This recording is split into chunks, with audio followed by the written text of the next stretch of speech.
Salut tout le monde, content de vous retrouver pour cette nouvelle vidéo hebdo sur les cryptos. Au programme, on va s'intéresser au Bitcoin, à l'Ether, et on va voir à AVE qu'il y a une config très intéressante. Pour ceux qui cherchent à acheter, c'est peut-être le bon moment. On va commencer par le Bitcoin comme d'hab. Juste avant, un peu d'actu. Je voulais vous montrer cet article sur Cryptonautes qui nous parle justement des nouveaux investisseurs qui arrivent sur le Bitcoin. Donc là, on parle des gros investisseurs, hein. L'article ici nous précise que l'investisseur va allouer 3% de son portefeuille au Bitcoin. L'intérêt de l'article, c'est pas de savoir que Kevin a investi tant de millions dans le Bitcoin, c'est surtout le changement de mentalité qui s'opère. Donc là, on raisonne de façon globale, hein. On voit de plus en plus de monde qui s'intéresse au Bitcoin dans les grosses fortunes ou les grandes entreprises.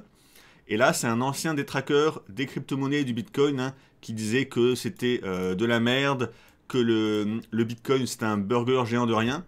Et si ce genre de personnes qui n'aimaient pas vraiment les cryptos commencent vraiment à investir eux-mêmes du capital dans les cryptos, ça montre vraiment que le marché crypto devient un marché reconnu et inévitable pour les acteurs du marché, hein.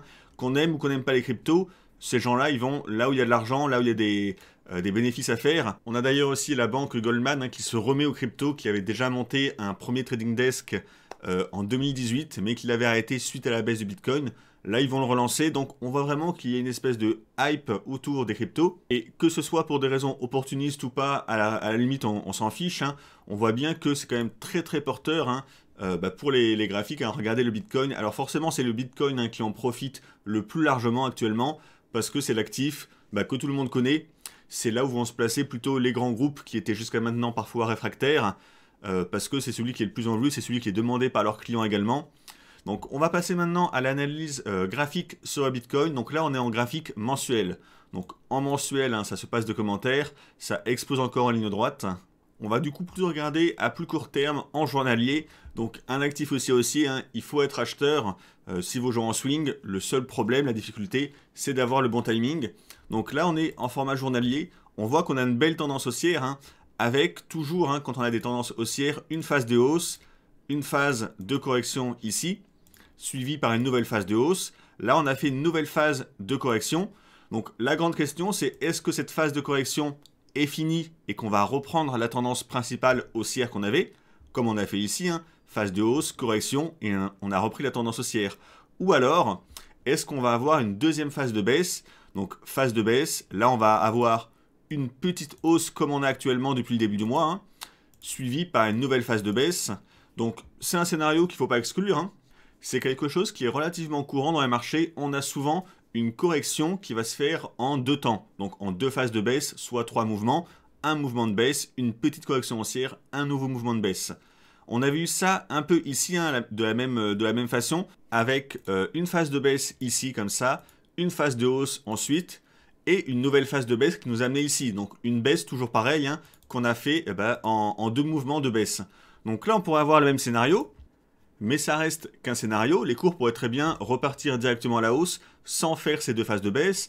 Surtout qu'on a vu que l'actu était plutôt bonne pour le Bitcoin. Donc peut-être que ça va repartir à la hausse. Donc comment on fait pour gérer ça? Là on a deux scénarios qui peuvent être contraires, hein. Soit une nouvelle phase de baisse à venir, soit la reprise directe de la hausse. On va simplement travailler le graphique de façon chartiste pour trouver des niveaux d'intervention pour tenter notre scénario privilégié. Pour ça, ce que j'aime bien, moi, sur le graphique actuel en format journalier, c'est travailler avec une fourchette d'Andrews.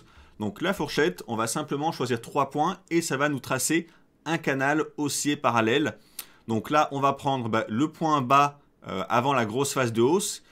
Ensuite, on prend le point haut suivant et on va le relier au point bas suivant ici.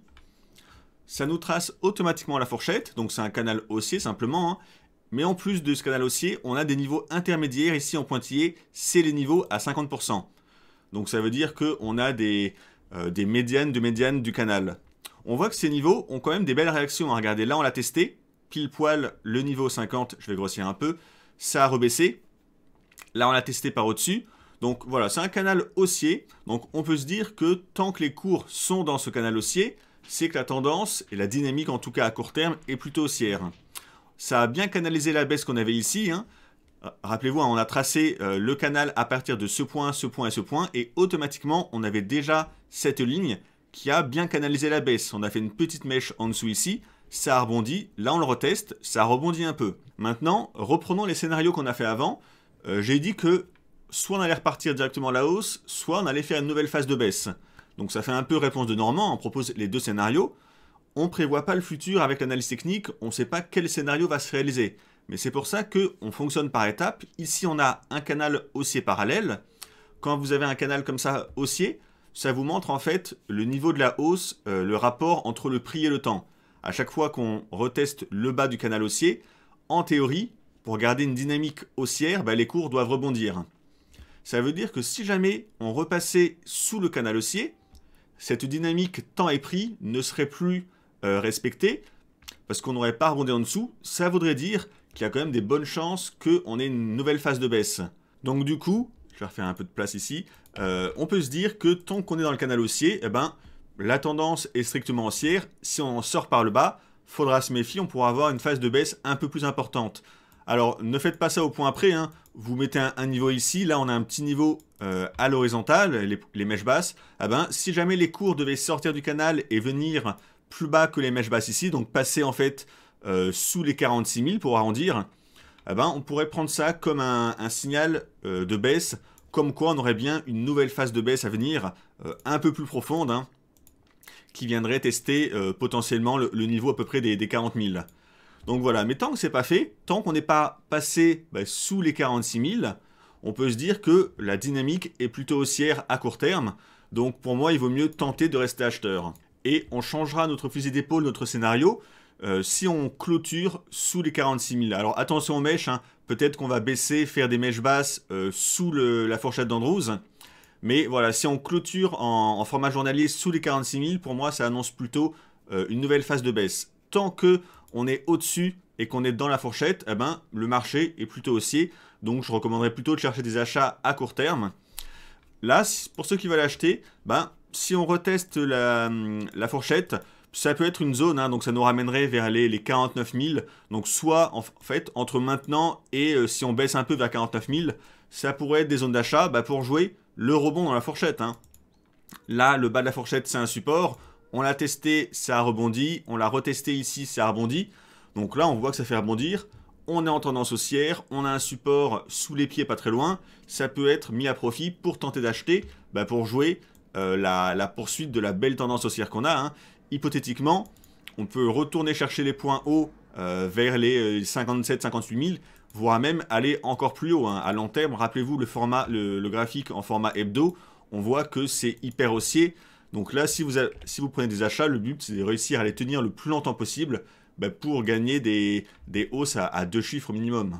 Donc voilà, on reste très simple et logique dans le scénario. Après, ce qui compte aussi, c'est votre gestion du risque. Hein. Si vous achetez, si on reteste le canal ici, avec un stop que vous mettez un peu en dessous, vous voyez, ça fait un stop à 7-8%, si les cours explosent à la hausse, même si on vise un retour sur les points hauts, on a déjà un ratio rendement risque positif de 2,14. Et si vous arrivez à tenir en swing et qu'on repart vraiment pour une hausse long terme, c'est là que vous avez des trades avec des ratios rendement risque qui explosent. Dans tous les cas, si ça ne marche pas, on peut se faire sortir, mais on n'a pas perdu grand-chose. Hein. Même une perte de 8% ici, dans ce marché hyper haussier qui a pris des centaines de pourcents, une perte à 8%, c'est pas grand-chose. Donc on ne prévoit pas le futur, on joue avec ce qu'on voit actuellement, on a une tendance haussière dans un canal haussier. Si on sort du canal par le bas, ça pourrait annoncer une prochaine phase de baisse. Dans ce cas-là, on se prendra le stop, mais on n'aura pas un risque très, très élevé. Et si ça repart à la hausse, on aurait un trade qui va vite être positif. On passe à l'Ether face au dollar en format hebdomadaire. En format hebdo, la semaine dernière, on a eu une grosse bougie baissière ici, qui est venue retester les anciens sommets historiques en clôture de bougie, et qui a testé via la mèche, pile poil, les 38% de retracement de toute la phase de hausse ici, retracement pile à 38% en mèche. Il y a eu un rebond vraiment au millimètre près ici. Alors honnêtement, la bougie qu'on a fait il y a 2 semaines maintenant ici, la grosse bougie baissière, me plaît pas trop. Hein. C'est plutôt une bougie qui annonce une phase de baisse. Donc cette semaine, on est plutôt remonté. On a fait une ligne droite quasiment pour remonter. Mais du coup, je trouve ça pas très pratique en termes d'interprétation. Parce que il y a 2 semaines, bougie très baissière qui annonçait plutôt une phase de baisse. Et cette semaine, bougie plutôt haussière. Hein. On est parti en début de semaine d'ici pour faire que de la ligne droite. Donc c'est une bougie plutôt haussière. Donc c'est pas simple à lire. On a un peu des signaux contradictoires. Soit là on a fait une grosse baisse entre la mèche haute et la mèche basse, on a quand même baissé de 35%. Soit on a fait une grosse baisse pour sortir tous ceux qui étaient rentrés en dernier avec un stop serré, donc chasser tout le monde, et maintenant ça va repartir à la hausse. Soit c'est simplement un petit rebond ici cette semaine parce qu'on a testé le premier Fibo important à 38, petit rebond mécanique, et on va repartir à la baisse. Donc là franchement c'est pas hyper clair pour moi. On va regarder plutôt en format journalier. Encore une fois, on ne prédit pas ce que vont faire les cours, mais on va essayer de faire des scénarios pour voir comment on pourrait faire coller cette incertitude en format hebdo avec des scénarios qui seraient intéressants à tenter, plutôt à l'achat, parce que la tendance de fond, bien sûr, est haussière. Hein. En format journalier, si on essaie de canaliser un peu à la baisse et qu'on trace ici un support, alors on voit qu'il a été légèrement dépassé pour venir tester le Fibo 38. On est repassé au-dessus, c'est pas très propre. On l'a quand même pas mal testé, pas mal dépassé ici. Donc on va plutôt l'enlever et on va travailler avec Ichimoku qui pour le coup ici était assez chirurgical. Hein. Phase de baisse, on teste le Kumo en vert. Donc je rappelle avec Ichimoku, le Kumo c'est le support le plus fort. C'est la ligne la plus forte ici. Donc on l'a testé, rebond. On l'a retesté ici, rebond à nouveau. Parfait, regardez à chaque fois. Les 2 fois on a testé le Kumo, les 2 fois on a eu un rebond très très propre. Donc on voit bien le rôle de support. Maintenant que les cours ont rebondi dessus, quel est le prochain niveau à franchir en résistance à la hausse? Eh ben, c'est la Kijun en bleu ici. Donc on voit qu'elle est à ce niveau-là. Je vais mettre un trait dessus qu'on la voit bien. Elle est à ce niveau-là. Les cours l'ont testé hier. On ne l'a pas dépassé. Aujourd'hui, on est en train de la retester.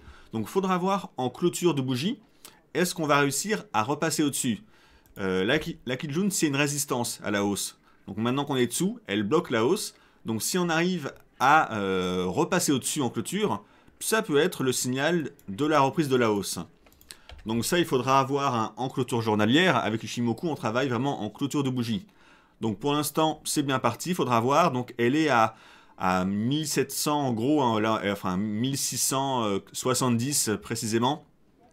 On va voir en clôture. Le scénario ici, c'est qu'on a rebondi sur le Kumo, que les cours vont repartir à la hausse. Hein. Le Kumo nous montre vraiment la tendance haussière. Regardez, on n'est pas passé sous le Kumo depuis très très longtemps sur l'Ether. Hein. Là, on l'a testé légèrement, mais vous voyez, c'est vraiment le garant de la tendance. Donc on peut se dire que suite à la correction qu'on a eue ici, on l'a testé. La tendance de fond pourrait reprendre ses droits et repartir à la hausse. Pour ça, encore une fois, pour valider cette hypothèse, parce que c'est qu'une hypothèse, on veut avoir un signal, un indice. Pour moi, l'indice, ça peut être, est-ce qu'on va avoir assez de dynamique haussière pour casser la résistance de la Kijun ici? Donc ça, on le saura à la fin de la journée. Ça peut potentiellement être un signal d'achat. Hein. Si on achète, parce qu'on a clôturé au-dessus, il faut placer le stop. Alors, dans l'idéal, sous le Kumo, mais là, ça va faire un stop beaucoup trop cher. Hein. Alors, dans ce cas-là, il faut couper la poire en deux. On peut placer le stop un peu à l'intérieur du Kumo. Pas trop proche du bord, parce que des fois, on le reteste avec des mèches comme ça. Mais le placer peut-être par ici, hein, ça fait un stop à une dizaine de pourcents, un peu comme sur le Bitcoin. Ça peut se tenter. On va passer en format 4 heures pour affiner un peu ce plan, voir en 4 heures ce qu'on a comme information avec Ichimoku. En 4 heures, les cours sont en train de franchir, enfin, ont même déjà franchi le Kumo à la hausse. Donc, c'est toujours pareil, hein, c'est un peu des poupées russes. On a vu en format journalier avant. Là, on voit en 4 heures. En 4 heures, on était baissé ici sous le Kumo.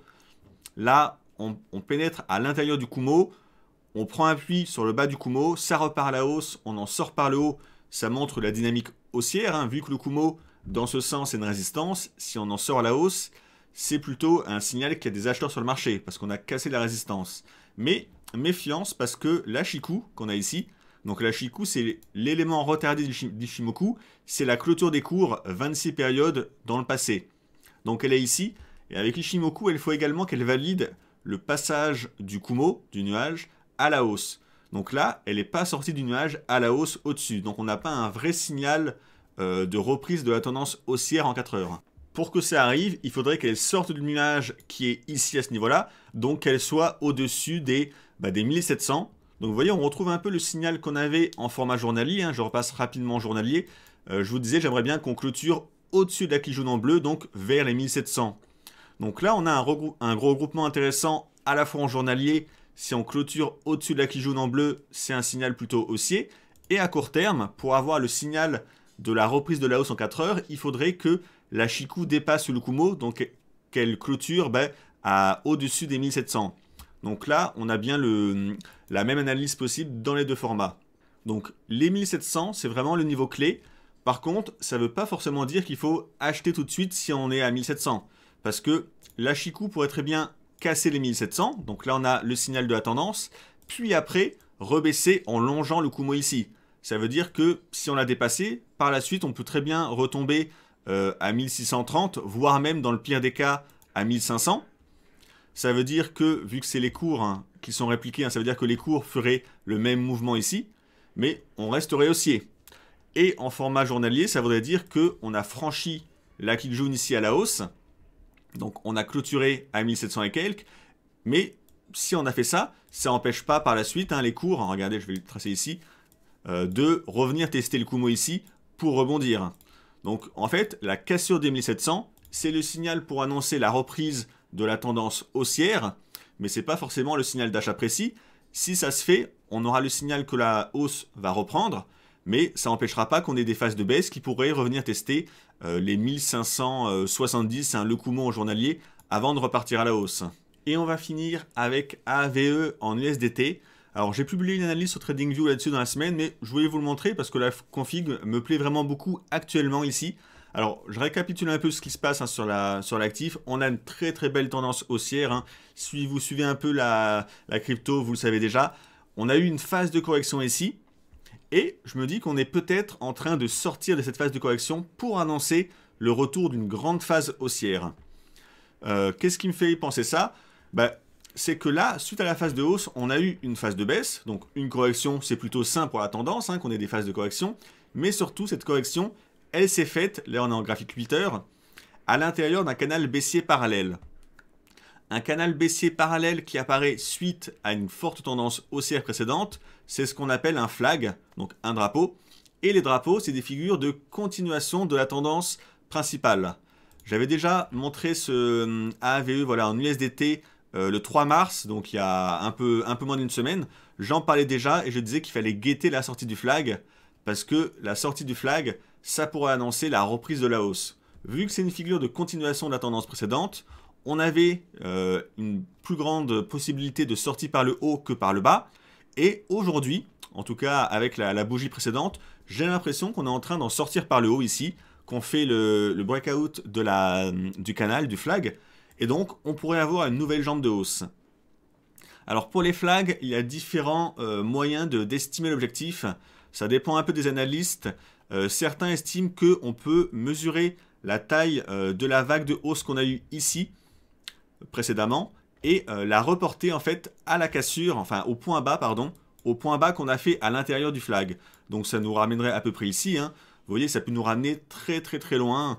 Alors, ça reste purement théorique, mais il faut plus prendre ça comme un signal pour vous dire qu'il y a un beau potentiel de hausse si le flag est bien validé. Là, c'est le cas pour l'instant. Alors, ça peut toujours être une fausse cassure, mais pour l'instant, ce qu'on voit, c'est que les stats sont respectés. Un flag baissier, plus de chances d'en sortir par le haut, c'est fait.